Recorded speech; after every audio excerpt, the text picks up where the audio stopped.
আজ আমি করব নিজামি চিকেন। প্রথমে চিকেনটাকে ম্যারিনেট করতে হবে। তার জন্য আমি নিয়েছি বড় চামচের 4 চামচ মতো টক দই। টক দইটাকে দিয়ে দিলাম প্রথমে আমি চিকেনের ভেতর। তারপরে আদা রসুন বাটা নিয়েছি, আদা রসুন বাটা 1 চামচ, আদা বাটা 1 চামচ, রসুন বাটা আমি দিয়ে দিচ্ছি এর ভেতরে। আচ্ছা, এবার গরম মশলার গুঁড়ো দেব,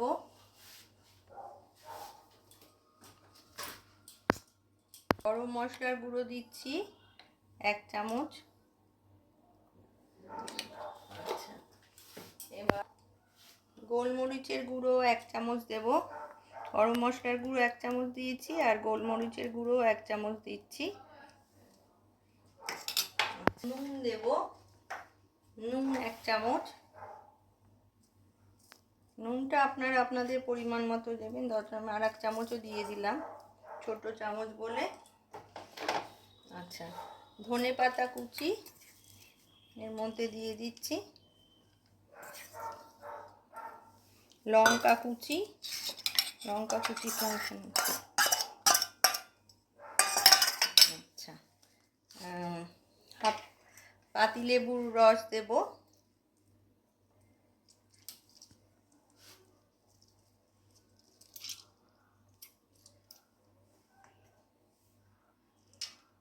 চিকেনের পরিমাণ বেশি থাকলে গোটা একটা লেবুর রস দেবেন। আমার চিকেনের পরিমাণটা কম বলে আমি হাফ একটা বড় লেবুর হাফ রস দিয়ে দিলাম। আচ্ছা, এরপরে এর মধ্যে দিতে হবে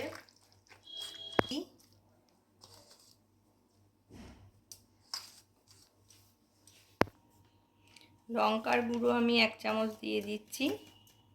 আমরা বেশি ঝাল খাই না, কাঁচা লঙ্কা দিয়েছি আবার লঙ্কার গুঁড়ো দিচ্ছি 1 চামচ, তাই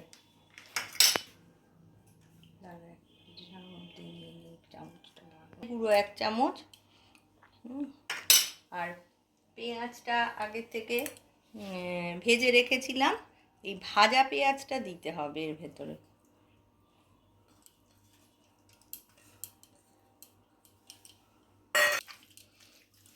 এবার এর মধ্যে আমি জাফরান দিয়ে একটুখানি দুধ রেখে দিয়েছি, এই দুধটা এর ভেতরে দেব।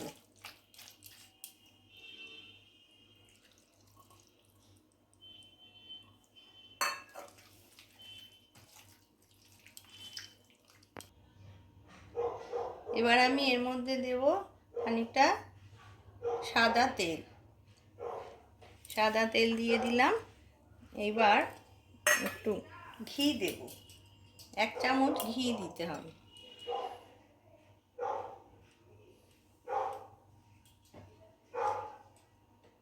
আমি নিয়েছি আমন্ড, কাজু, এলাচ আর সাজিরে, এই কটা বেটে নিতে হবে, বেটে তারপরে ওর মধ্যে মিক্স করতে হবে। এবার আমি আমন্ড, কাজু, ওই বাটাগুলো যেগুলো নিয়েছিলাম সব এর মধ্যে মিশিয়ে দিলাম।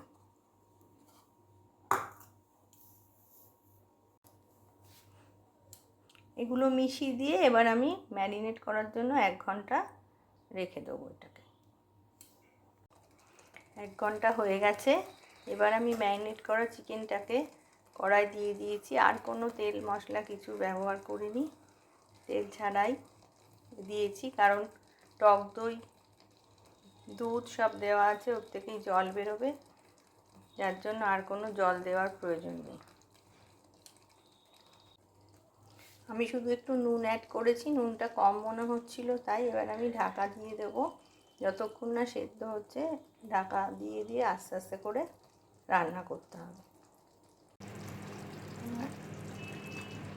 আমার নিজামি চিকেন একেবারে রেডি হয়ে গেছে, সেদ্ধ ঠিকঠাক হয়ে গেছে, আমি দেখে নিয়েছি। এই যে মাংস ভেঙে যাচ্ছে, এবারে ভালোভাবে সুসেদ্ধ হয়ে গেছে। আপনারাও এরকমভাবে তৈরি করে নিতে পারেন নিজামি চিকেন, খুব অল্প সময়ের মধ্যে। শেষে একটু ধনেপাতা ছড়াতে পারেন, আর এটি রুটি, পরোটা, লাচ্ছা পরোটা, নান এগুলোর সঙ্গে খেয়ে দেখবেন, খুব ভালো লাগবে। আজকের মতো এই পর্যন্তই। পরে আর একদিন আসবো অন্য কোনো রেসিপি নিয়ে। সবাই ভালো থাকবেন, সুস্থ থাকবেন। ধন্যবাদ।